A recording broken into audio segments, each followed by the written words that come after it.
ಲೋಕಸಮರದಲ್ಲಿ ಅದರಲ್ಲೂ ಕರ್ನಾಟಕದ 17 ಲೋಕಸಭಾ ಕ್ಷೇತ್ರದಲ್ಲಿ ಮೊದಲ ಹಂತದ ಚುನಾವಣೆ ಏಪ್ರಿಲ್ 18ನೇ ತಾರೀಕು ನಡೆಯುತ್ತೆ. ನಾಮಪತ್ರ ಸಲ್ಲಿಸಿದ್ದಾಗಿದೆ. ಇವತ್ತು ನಾಮಪತ್ರವನ್ನ ಹಿಂತೆಗೆದುಕೊಳ್ಳಬೇಕಾದ ಕೊನೆಯ ದಿನ ಇವತ್ತು. ಹಾಗಾದರೆ ತುಮಕೂರಿನಿಂದ ಬರ್ತಿರೋ ಬ್ರೇಕಿಂಗ್ ನ್ಯೂಸ್, ರೆಬಲ್ ಮುದ್ದಹನುಮೇಗೌಡರು ನಾಮಪತ್ರವನ್ನ ಇವತ್ತೇನಾದರೂ ವಾಪಸ್ ತೆಗೆದುಕೊಂಡು ತೊಳ್ತಾರಾ? ಆ ರಾಜಧರ್ಮವನ್ನ ಪಾಲಿಸೋದಕ್ಕೆ ಕಾಂಗ್ರೆಸ್ ಕೈಲಾಗುತ್ತಾ? ಇದೀಗ ಬರ್ತಾ ಇದೆ ಎಲೆಕ್ಷನ್ ಬ್ರೇಕಿಂಗ್ ನ್ಯೂಸ್.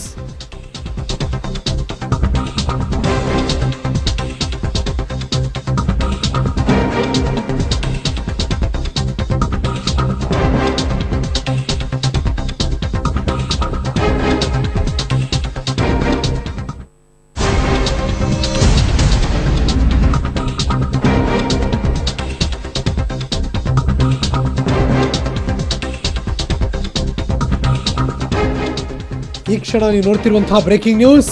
ಇದುವರೆಗೂ ಕೂಡ ಕಾಂಗ್ರೆಸ್ ನಾಯಕರ ಸಂಪರ್ಕಕ್ಕೆ ಸಿಗ್ತಾ ಇಲ್ಲ ಮುದ್ದಹನುಮೇಗೌಡರು. ಮನವೊಲಿಕೆ ಮಾಡೋ ಪ್ರಯತ್ನ ನಡೀತಾ ಇದೆ. ಯಾಕೆಂದ್ರೆ ರಾಜಧರ್ಮವನ್ನ, ಸಮ್ಮಿಶ್ರ ಸರ್ಕಾರದ ರಾಜಧರ್ಮವನ್ನ ಪಾಲಿಸಬೇಕು ಕಾಂಗ್ರೆಸ್. ಮನವೊಲಿಕೆಗೆ ಏನಾದರೂ ಒಪ್ಪದೆ ಹೋದ್ರೆ ಮುದ್ದಹನುಮೇಗೌಡರು ಉಚ್ಚಾಟನೆಗೆ ಕಾಂಗ್ರೆಸ್ ಪ್ಲಾನ್ ಮಾಡ್ಕೊಂಡಿದ್ಯಾ ಅನ್ನೋ ಚರ್ಚೆಗಳು ಇದೀಗ ರಾಜಕೀಯ ವಲಯದಲ್ಲಿ. ತುಮಕೂರಲ್ಲಿ ಮಾಜಿ ಪ್ರಧಾನಿ ದೇವೇಗೌಡರಿಗೆ ಅಡ್ಡಿ ಆತಂಕ ಇರೋದೇ ಮುದ್ದಹನುಮೇಗೌಡರು ಕಂಟೆಸ್ಟ್ ಮಾಡ್ತಿರೋದು. ಸೊ ಹಾಗಾಗಿ ಅದು ನಿವಾರಣೆ ಆಗುತ್ತಾ? ಮುದ್ದಹನುಮೇಗೌಡರ ಮನವೊಲಿಸೋದಕ್ಕೆ ಕಾಂಗ್ರೆಸ್ ಕೊನೆಯ ಕ್ಷಣದ ಕಸರತ್ತನ್ನು ಮುಂದುವರಿಸಿದೆ. ಯಾಕೆಂದರೆ ಇವತ್ತು ಸಂಜೆ ನಾಮಪತ್ರವನ್ನು ಹಿಂತೆಗೆದುಕೊಳ್ಳುವುದಕ್ಕೆ ಕೊನೆಯ ದಿನ. Breaking news. ಇದ್ರ ಬಗ್ಗೆ ಮತ್ತಷ್ಟು ಮಾಹಿತಿ ನನ್ನ ಸಹೋದ್ಯೋಗಿ ಮಸೂದ್ ನೇರ ಸಂಪರ್ಕದಲ್ಲಿ ಜಾಯಿನ್ ಆಗ್ತಿದ್ದಾರೆ. Very good morning Masood.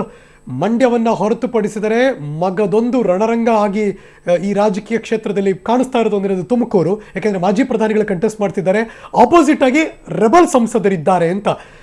ಕಸರತ್ತುಗಳು ಹೇಗೆ ನಡೀತಾ ಇದೆ? ಅವರ ಮನವೊಲಿಸೋದು ಚಾನ್ಸಸ್ಗಳು ಇದೆಯಾ, ಅಥವಾ ಅವರ ಹಿಂದೆ ಹೇಳಿರುವಂಥ ಅವರ ಮಾತಿಗೆ ಮುದ್ದಹನುಮೇಗೌಡರು ಸ್ಟಿಕ್ ಆನ್ ಆಗ್ತಾರಾ? ಹರೀಶ್, ಸಂಸದ ಮುದ್ದಹನುಮೇಗೌಡರ ನಡೆ ಬಹಳ ಕುತೂಹಲ ಕೆರಳಿಸಿದೆ. ಇಷ್ಟು ದಿನಗಳವರೆಗೂ ಕೂಡ ಕಾಂಗ್ರೆಸ್ ನಾಯಕರು ಮನವೊಲಿಕೆ ಮಾಡಿದರು, ಆದರೂ ಕೂಡ ಅವರ ಮನವೊಲಿಕೆಗೆ ಮುದ್ದಹನುಮೇಗೌಡರು ಸೊಪ್ಪು ಹಾಕಿರಲಿಲ್ಲ. ಯಾಕೆಂದರೆ ಅವರು ಬಹಳ ಹಠವಾಗಿ ನಿಂತುಬಿಟ್ಟಿದ್ದಾರೆ, ನನಗೆ ಅನ್ಯಾಯ ಆಗಿದೆ, ಈ ಅನ್ಯಾಯ ನಾನೇ ಸರಿಪಡಿಸ್ಕೋಬೇಕು ಅಂತ. ಇವತ್ತು ನಾಮಪತ್ರ ವಾಪಸ್ ತಗೊಳ್ಳೋದಕ್ಕೆ ಕೊನೆಯ ದಿನ. ಇವತ್ತು ಏನಾದರೂ ಮಾಡಿ ಅವರ ನಾಮಪತ್ರ ವಾಪಸ್ ತಗೊಳ್ಳುವಂಥ ಪ್ರಯತ್ನಕ್ಕೆ ಕಾಂಗ್ರೆಸ್ ನಾಯಕರು ಈಗಾಗಲೇ ಮುಂದಾಗಿದ್ದಾರೆ. ಇವತ್ತು ದಿನೇಶ್ ಗುಂಡೂರಾವ್ ಅವರು ಕೂಡ ಅವರ ಮನೆಗೆ ಭೇಟಿ ಕೊಡ್ತಿದ್ದಾರೆ. ಆದರೆ ಅದಕ್ಕೂ ಮುನ್ನ 10 ಗಂಟೆ 10 ಕಾಲು ಸುಮಾರಿಗೆ ಅವರು ಬೆಂಬಲಿಗರು, ಹಿತೈಷಿಗಳ ಒಂದು ಸಭೆಯನ್ನು ಕರೆದಿದ್ದಾರೆ. ನೀವು ದೃಶ್ಯದಲ್ಲಿ ನೋಡ್ತಾ ಇದ್ದೀರಾ. ತುಮಕೂರು ಭಾಗದಿಂದ ಕಾಂಗ್ರೆಸ್ನ ಮುಖಂಡರು ಬಂದಿದ್ದಾರೆ, ಮುದ್ದಹನುಮೇಗೌಡ ಅವರ ಬೆಂಬಲಿಗರು, ಹಿತೈಷಿಗಳು ಎಲ್ಲರೂ ಕೂಡ ಬಂದಿದ್ದಾರೆ. ಇವತ್ತಿನ ಸಭೆಯಲ್ಲಿ ಮುದ್ದಹನುಮೇಗೌಡರು ಏನು ತೀರ್ಮಾನ ತಗೋತಾರೆ ಅನ್ನುವಂಥ ವಿಚಾರವನ್ನ ಇವರು ಚರ್ಚೆ ಮಾಡ್ತಾರೆ. ಅಂದ್ರೆ ಇವರ ಸಭೆ ಮಾಡಿ ಇವರ ತೀರ್ಮಾನದಂತೆ ಅವರು ನಾಮಪತ್ರ ಸಲ್ಲಿಕೆ ಮಾಡಿದ್ರು. ಹಾಗಾಗಿ ಇವತ್ತು ಅವರ ತೀರ್ಮಾನದಂತೆ, ಅಂದ್ರೆ ಬೆಂಬಲಿಗರು, ಹಿತೈಷಿಗಳ ತೀರ್ಮಾನದಂತೆ ನಾನು ನಿರ್ಧಾರ ತಗೋತೇನೆ ಅನ್ನುವಂಥ ಮಾತನ್ನು ಕೂಡ ನೆನ್ನೆ ಹೇಳಿದ್ರು. ಹಾಗಾಗಿ ಇವತ್ತು ಸಭೆ ಕರೆದಿದ್ದಾರೆ. ಬನ್ನಿ ಬೆಂಬಲಿಗರು ಏನು ಹೇಳ್ತಾರೆ ಕೇಳೋಣ. ಸರ್, ಇವತ್ತು ಸಭೆ ಕರೆದಿದ್ದಾರೆ ಮುದ್ದಹನುಮೇಗೌಡರು ಸಭೆ ಕರೆದಿದ್ದಾರೆ. ಸೊ ಇವತ್ತಿನ ಸಭೆಯಲ್ಲಿ ನೀವೇನು ನಿರ್ಧಾರ ತಗೊಳ್ತೀರಾ, ನೀವೇನು ಸಲಹೆ ಕೊಡ್ತೀರಾ ಅವರಿಗೆ? ಸರ್, ನಾವು ಮುಖಂಡರುಗಳ ಅಭಿಪ್ರಾಯ ಚುನಾವಣೆ ಅರ್ಜಿ ವಾಪಸ್ ತೆಗೆದು ಬೇಡ, ನಿಂತ್ಕೊಳ್ಳೇಬೇಕು ಅಂತ ನಾವು ಒತ್ತಾಯ ಮಾಡಕ್ಕೆ ಬಂದಿರೋದು ಇವತ್ತು. ಆಮೇಲೆ ಅವರು ಏನು ಇವತ್ತು ಮುದ್ದಹನುಮೇಗೌಡರು ರಾಜ್ಯ ಮಟ್ಟದ, ರಾಷ್ಟ್ರ ಮಟ್ಟದ ನಾಯಕರು ಏನು ಅವರಿಗೆ ಹೇಳಿದ್ದಾರೆ ಅಂತ ಗೊತ್ತಿಲ್ಲ. ಬಟ್ ನಾವು ಇವತ್ತು ಯಾವುದೇ ಕಾರಣಕ್ಕೆ ಅರ್ಜಿ ವಾಪಸ್ ತೆಗೆದು ಬೇಡ, ಕಂಟೆಸ್ಟ್ ಮಾಡಬೇಕು ಅಂತೇಳಿ ಒತ್ತಾಯ ಮಾಡೋಕ್ಕೆ ನಾವು ಜಿಲ್ಲೆಯ ಮುಖಂಡರುಗಳು ಬಂದಿರೋದು. ಆದ್ರೆ ಕೊನೆಗೆ ಏನು ನಮ್ಮ ಮುದ್ದಹನುಮೇಗೌಡರು ಏನು ಇವತ್ತು ಅವ್ರ ಅಭಿಪ್ರಾಯ ಹೇಳ್ತಾರೆ ಅದಕ್ಕೆ ನಾವು ಒಪ್ಕೊಳಕ್ಕೆ ನಡೆದೀವಿ ಸರ್. ಅದನ್ನು ಇನ್ನೊಬ್ರು ಬೆಂಬಲಿಗರಿದ್ದಾರೆ ಸರ್. ಈಗ ಒಂದು ವೇಳೆ ಅವರು ನಾಮಪತ್ರ ವಾಪಸ್ ತಗೊಳ್ಳಿಲ್ಲ ಅಂತಂದ್ರೆ ಕಾಂಗ್ರೆಸ್ ಇಂದ ಶಿಸ್ತು ಕ್ರಮ ಕೂಡ ತಗೊಳ್ಳೋ ಸಾಧ್ಯತೆ ಇದೆ. ಸೊ ನೀವು ಯಾವ ರೀತಿ ಸಲಹೆ ಕೊಡ್ತೀರಾ ಮುದ್ದಹನುಮೇಗೌಡರಿಗೆ?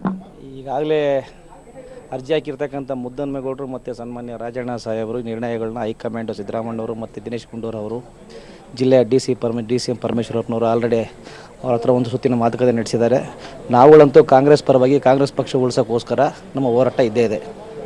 ಕಾಂಗ್ರೆಸ್ ಪಕ್ಷ ಉಳಿಸಿ ಅಂತ ನಾವಲ್ಲೇ ಸಂಬಂಧಪಟ್ಟಂಥ ಹೈಕಮಾಂಡ್ ಅವ್ರನ್ನ ತಿಳಿಸಿದ್ದೀವಿ. ಸೊ ನಿಮ್ಮ ಸಲಹೆ ಏನಂತಂದ್ರೆ ದೇವೇಗೌಡರು ಸೆಡ್ ಹೊಡೋದಕ್ಕೆ ಕಣದಲ್ಲೇ ಉಳಿರಿ ಅನ್ನುವಂತಹ ಸಲಹೆ ಕೊಡ್ತೀರಾ ಹೇಗೆ? ಕಾಂಗ್ರೆಸ್ ಪಕ್ಷ ಉಳಿಸೋದಕ್ಕೋಸ್ಕರ ಅಷ್ಟೇ ಇದು, ದೇವೇಗೌಡರು ಉಳಿಸೋದಕ್ಕೋಸ್ಕರ ಅಲ್ಲ, ಕಾಂಗ್ರೆಸ್ ಪಕ್ಷ ಉಳಿಸೋಕ್ಕೋಸ್ಕರ ಹೋರಾಟ ಅಷ್ಟೇ ಇದು.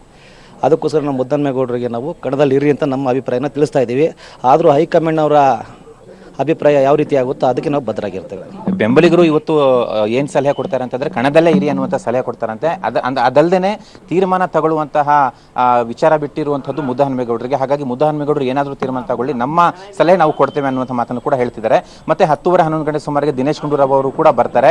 ಒಂದು ವೇಳೆ ದಿನೇಶ್ ಗುಂಡೂರಾವ್ ಅವರ ಕಡೆಯ ಮನವೊಲಿಕೆಗೆ ಮುದ್ದಹನುಮೇಗೌಡರು ಒಪ್ಕೊಂಡಿದ್ದ ಆದಲ್ಲಿ ಅವರಿಬ್ಬರು ಕೂಡ ಜಂಟಿಗೆ ಪತ್ರಿಕಾಗೋಷ್ಠಿ ಮಾಡಿ ತಮ್ಮ ನಿರ್ಧಾರವನ್ನು ಮುದ್ದಹನುಮೇಗೌಡರು ಪ್ರಕಟ ಮಾಡುವ ಸಾಧ್ಯತೆ ಕೂಡ ಇದೆ. ಹಾಗಾಗಿ ಇನ್ನು 1 ಗಂಟೆಗಳ ಕಾಲ ಈ ಕುತೂಹಲ ಹಾಗೆ ಇರುತ್ತೆ. ಹರೀಶ್, ಮಸೂದ್, ಮುದ್ದಹನುಮೇಗೌಡರ ಈ ಚುನಾವಣಾ ಹೋರಾಟ ಅದು ಕಾಂಗ್ರೆಸ್ ವಿರುದ್ಧನೋ ಈಗ, ಅಥವಾ ದೇವೇಗೌಡರ ವಿರುದ್ಧನೋ?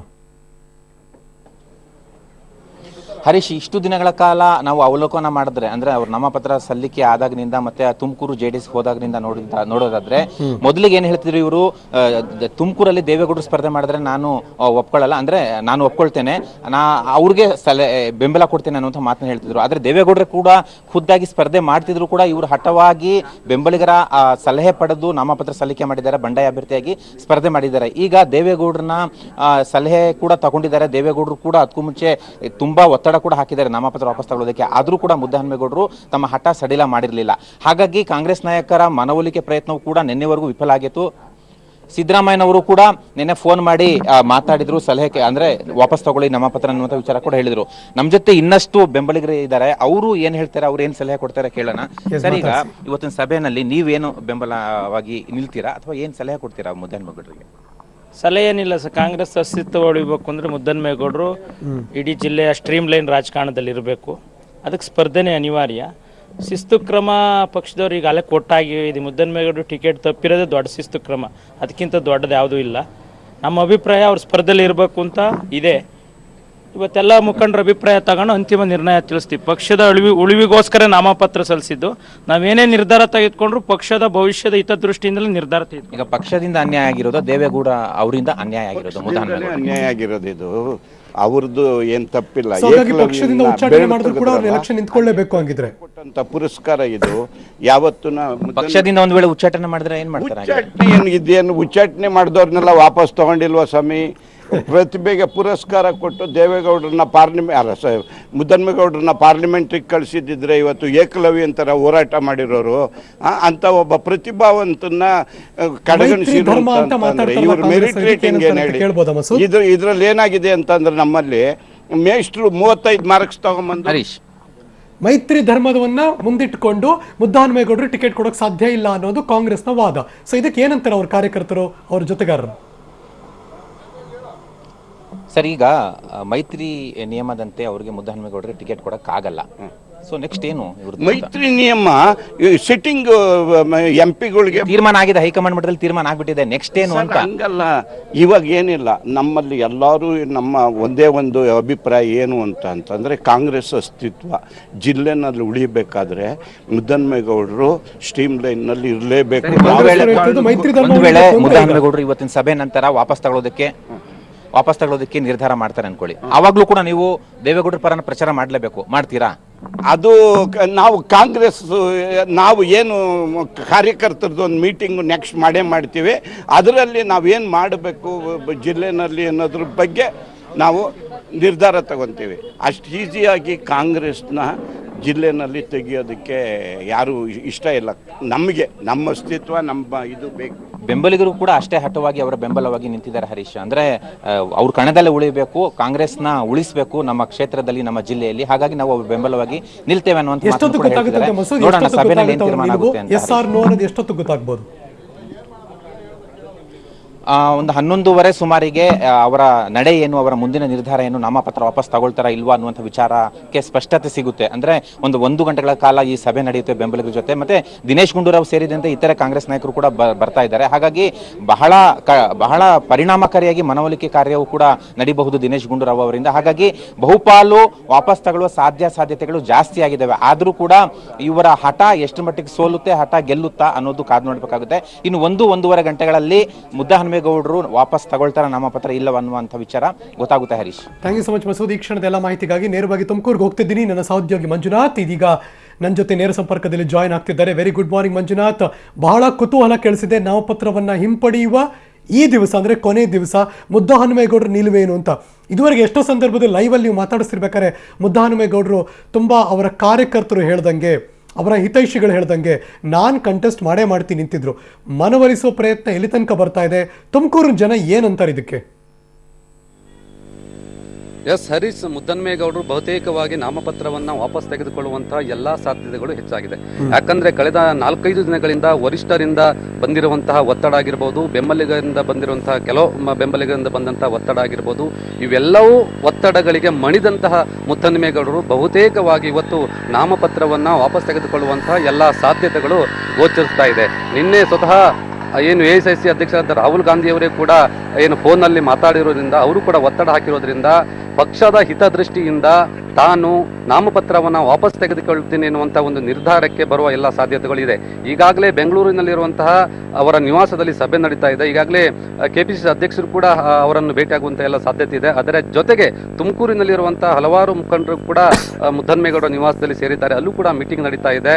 ಈ ಮೀಟಿಂಗ್ನಲ್ಲಿ ಏನು ನಿರ್ಣಯ ಆಗುತ್ತೆ ಎನ್ನುವುದರ ಮೇಲೆ ಅವರ ನಾಮಪತ್ರ ವಾಪಸ್ ತೆಗೆದುಕೊಳ್ಳುವಂತಹ ಒಂದು ನಿರ್ಧಾರ ಏನು ಇರುವಂಥದ್ದು. ಹಾಗಾಗಿ ಬಹುತೇಕವಾಗಿ ನಮಗೆ ಬಂದಿರುವಂತಹ ಮಾಹಿತಿ ಪ್ರಕಾರ ಮುದ್ದನ್ಮೇಗೌಡರು ವರಿಷ್ಠರ ಒತ್ತಡಕ್ಕೆ thank you so much Manjunath. ಈ ಕ್ಷಣದ ಮಾಹಿತಿ ಇದೀಗ ಮುದ್ದನ್ಮೇಗೌಡರು ಮಾತಾಡ್ತಿದ್ದಾರೆ. ನಾನು ಬೆಳಗ್ಗೆಯಿಂದ ನಾನು ಕೂತ್ಕೊಂಡು ಅವರ ಅಭಿಪ್ರಾಯಗಳನ್ನ ಕಲೆಕ್ಟ್ ಮಾಡಿದ್ದೀನಿ. ಈಗ ಅವರೇನು ಬರ್ತಾರೆ ಅಂತಂದರೆ ಅವ್ರ ಜೊತೆಲೂ ನಾನು ಹೇಳ್ತೀನಿ ನಮ್ಮ ಕಾರ್ಯಕರ್ತರ ಅಭಿಪ್ರಾಯ ಏನಿದೆ ಅಂತ. ಬೆಂಬಲಿಗರ ಸಲಹೆ ಪಡೆದ ನೀವು ನಾಮಪತ್ರ ಹಾಕಿದ್ದೀರಾ, ಅವ್ರಿಗೆ ಹೇಳ್ತಿದ್ದಾರೆ ಕಣದಲ್ಲಿ ಉಳಿಬೇಕು ಮುದ್ದನ್ಮೇಗೌಡರು ಅಂತ ಹೇಳ್ತಿದ್ದಾರೆ. ಅದನ್ನು ಅವ್ರು ಕನ್ವೆ ಮಾಡ್ತೀವಿ, ಅವ್ರು ಕನ್ವೆ ಮಾಡಬೇಕಲ್ಲ, ನಮ್ಮ ನಾಯಕರುಗಳಿಗೂ ಕನ್ವೆ ಮಾಡಬೇಕಲ್ಲ. Ultimately they are our strength, we have to respect them also. Take decision. ಈಗ ಒಂದ್ ಕಡೆ ಬೆಂಬಲಿಗ ಹೇಳ್ತೀನಿ ಇದನ್ನಾದ್ಮೇಲೆ. ಇನ್ನೊಂದು ಕಡೆ ಕಾಂಗ್ರೆಸ್ ನಾಯಕರು, ಯಾವ ಕಡೆ ನೀವು ನಿರ್ಧಾರ? ನಾನಿನ್ನು ಮಧ್ಯದಲ್ಲಿ ಇದ್ದೀನಲ್ವ, ಇನ್ನೂ ಡಿಸಿಷನ್ ಆಗಬೇಕಲ್ಲ. ಎಲ್ಲ ಒಂದು ಚರ್ಚೆ ಆದಮೇಲೆ the outcome I will let you know. I will let you know the outcome afterwards. K Hariprasad ಅವರು ಒಂದು ಮಾತು ಹೇಳಿದ್ದಾರೆ ಸರ್ ತುಮಕೂರಲ್ಲಿ, ನಾವು ಒಂದು ವೇಳೆ ಅವರು ವಾಪಸ್ ತಗೊಳ್ಳಿಲ್ಲ ಅಂದರೆ ಉಚ್ಚಾಟನೆ ಮಾಡೋದು. ಅವ್ರು ಬಿಟ್ಟಿದ್ದು, ನಾನು ಅದನ್ನ I don't comment on that. ಅವರು ಸೀನಿಯರ್ ಲೀಡರ್ಸ್ಗಳು ಅವ್ರು ಏನು ಬೇಕಾದ್ರೂ ಹೇಳ್ತಾರೆ ನಮ್ಗೆ. ಅದನ್ನ I am not responsible for his statement. It is his statement. ಸಿದ್ದರಾಮಯ್ಯನವರು ಕೂಡ ನಿನ್ನೆ ಮಾತಾಡಿದ್ದಾರೆ, ಎಲ್ಲರೂ ಮಾತಾಡಿದ್ದಾರೆ, ಎಲ್ಲ ಲೀಡರ್ಗಳು ಮಾತಾಡಿದ್ರೆ ಹೇಳ್ತೀನಲ್ಲ ನಾನು ಮಾಧ್ಯಮಕ್ಕೆ ಹೇಳಿದ್ದೀನಿ ಎಲ್ಲ ಲೀಡರ್ಗಳು ಮಾತಾಡಿದ್ದಾರೆ ಅಂತ. ಊಟ ತಿಳಿ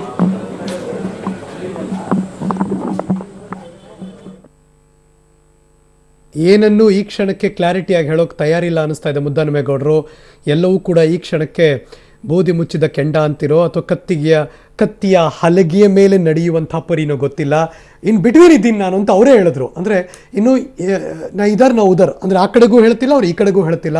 ಈ ಕ್ಷಣಕ್ಕೆ ಅವರು ಮಧ್ಯದಲ್ಲಿದ್ದಾರೆ. ಅವರ ನಿರ್ಧಾರಗಳನ್ನು ತಿಳಿಸೋದಕ್ಕೆ ಇನ್ನೊಂದು ಸ್ವಲ್ಪ ಈಸ್ ಬೈಯಿಂಗ್ ಟೈಮ್, ಸಮಯವನ್ನು ಇನ್ನೂ ಖರೀದಿ ಮಾಡ್ತಿದ್ದಾರೆ. ಆದರೆ ಇವತ್ತು ಸಂಜೆ ಒಳಗೆ ಅವರು ಡಿಸಿಷನ್ ಕೊಡಲೇಬೇಕು ಅಥವಾ ಇನ್ನೊಂದು 2 ಗಂಟೆಗಳ ಒಳಗಾಗಿ ಅವರ ನಿರ್ಧಾರವನ್ನು ತಿಳಿಸ್ಬೇಕು ಅಂತ ಅನಿಸುತ್ತೆ. ನೋಡೋಣ ಯಾರ ಕಡೆಗಿದ್ದಾರೆ ಮುದ್ದಹನುಮೇಗೌಡರು ಅಂತ. ಇದೀಗ ದಿನೇಶ್ ಗುಂಡೂರಾವ್ ಅವರು ಮುದ್ದಹನುಮೇಗೌಡರ ಮನೆಗೆ ಭೇಟಿ ಕೊಟ್ಟಂತಹ ಸಂದರ್ಭ. ಈಗ ಎಲ್ಲರೂ ಬರ್ತಾ ಇದ್ದಾರಪ್ಪ ಅವ್ರ ಮನೆಗೆ. ಇದುವರೆಗೆ ಎಷ್ಟೋ ದಿನ ಅವ್ರನ್ನ ಕ್ಯಾರೆ ಅಂದಿರಲಿಲ್ಲ. ಇವಾಗ ಸಡನ್ನಾಗಿ ಎಲ್ಲ ನಾಯಕರು ಕೂಡ ಮುದ್ದಹನುಮೇಗೌಡರ ಮನೆಗೆ ಬಂದು ಅವರ ಮನವೊಲಿಸುವಂಥ ಎಲ್ಲ ಪ್ರಯತ್ನಗಳನ್ನು ಈಗ ಮಾಡ್ತಿದ್ದಾರೆ ಒಬ್ಬರಾದಿಯಾಗಿ. ಅದು ಉಪಮುಖ್ಯಮಂತ್ರಿಯಿಂದ ಹಿಡಿದು KPCC ಅಧ್ಯಕ್ಷರಿಂದ ದಿನೇಶ್ ಗುಂಡೂರಾವ್ ಏನೋ ಮಾತಾಡ್ತಿರ್ಬೇಕು. ಇಲ್ಲ, ಹೊರಟರು ಒಳಗಡೆ, ಮುಗೀತು, ಡೋರ್ ಕ್ಲೋಸ್. ಇನ್ನವರ ರಹಸ್ಯ ಮಾತುಕತೆ, ಅವರ ಜೊತೆ ಆತ್ಮ ಸಮಾಲೋಚನೆ ಎಲ್ಲವೂ ಕೂಡ ನಡೆಯುತ್ತೆ. ಅವರ ಜೊತೆ ಮಾತಾಡಿದ ನಂತರದಲ್ಲಿ ಬಹುಶಃ ಆಚೆಗೆ ಬಂದು ಮುದ್ದಹನುಮೇಗೌಡರು ತಮ್ಮ ನಿಲುವನ್ನು ತಿಳಿಸೋರಿದ್ದಾರೆ ಅಂತ ಅನ್ಸುತ್ತೆ. ಆದರೆ ಬಹುಸಂಖ್ಯೆಯಲ್ಲಿ ಅವರ ಎಲ್ಲ ಆತ್ಮೀಯರು ಹೊರಗಡೆ ಕೂತಿರೋರೆಲ್ಲ ಇಲ್ಲ ನಮ್ಮ ಅಣ್ಣವ್ರು ಕಂಟೆಸ್ಟ್ ಮಾಡಬೇಕು ಅಂತಿದ್ರಪ್ಪ ಅವರೆಲ್ಲ. ಸೊ ಹಾಗಾಗಿ ಅವರಿಗೆ ಮನ್ನಣೆ ಕೊಟ್ಟು ಮುದ್ದಹನುಮೇಗೌಡರು ಕಂಟೆಸ್ಟ್ ಮಾಡ್ತಾರೋ ಅಥವಾ AICC ಅಧ್ಯಕ್ಷರು ಏನೋ ಫೋನಲ್ಲಿ ಮಾತಾಡಿದ್ದಾರೆ ಅಂತಿದ್ರು, KPCC ಅಧ್ಯಕ್ಷರಿಗೆ ಮನೆಗೆ ಬಂದಿದ್ದಾರೆ, ಅಥವಾ ಒಬ್ಬ ರಾಜ್ಯದ ಉಪಮುಖ್ಯಮಂತ್ರಿ ಮಾತಾಡಿದ್ದಾರಂತೆ, ರಾಜ್ಯದ ಮಾಜಿ ಮುಖ್ಯಮಂತ್ರಿ KPCC ಕರ್ನಾಟಕ ಕಾಂಗ್ರೆಸ್ ಕಮಿಟಿಯ CLP ನಾಯಕರು ಮಾತಾಡಿದ್ದಾರಂತೆ. ಹಿಂಗೆ ಎಲ್ಲ ಮಾತಾಡಿದ ಮೇಲೆ ಏನಾದ್ರು ಮನಸ್ಸು ಚೇಂಜ್ ಮಾಡ್ಕೊಂಡ್ರೆ ಮುದ್ದಹನುಮೇಗೌಡರು ಗೊತ್ತಿಲ್ಲ. ಏನು ಬೇಕಾರಾಗೋ ಚಾನ್ಸ್ ಅಂತೂ ಇದ್ದೇ ಇದೆ. ಬಟ್ ಈ ಕ್ಷಣಕ್ಕೆ ಯಾವುದೇ ರಹಸ್ಯ ಅಥವಾ ಗುಟ್ಟನ್ನು ಬಿಟ್ಟುಕೊಟ್ಟಿಲ್ಲ ಅಷ್ಟೇ. ಕಣದಲ್ಲಿ ಇರ್ತಾರೋ ಕಣದಲ್ಲಿ ಇರಲ್ವೋ, ಯಾರ ವಿರುದ್ಧ ಏನಾಗುತ್ತೆ ಎಲ್ಲವೂ ಕೂಡ ಈ ಕ್ಷಣಕ್ಕೆ ಕ್ವಶನ್ ಮಾರ್ಕ್.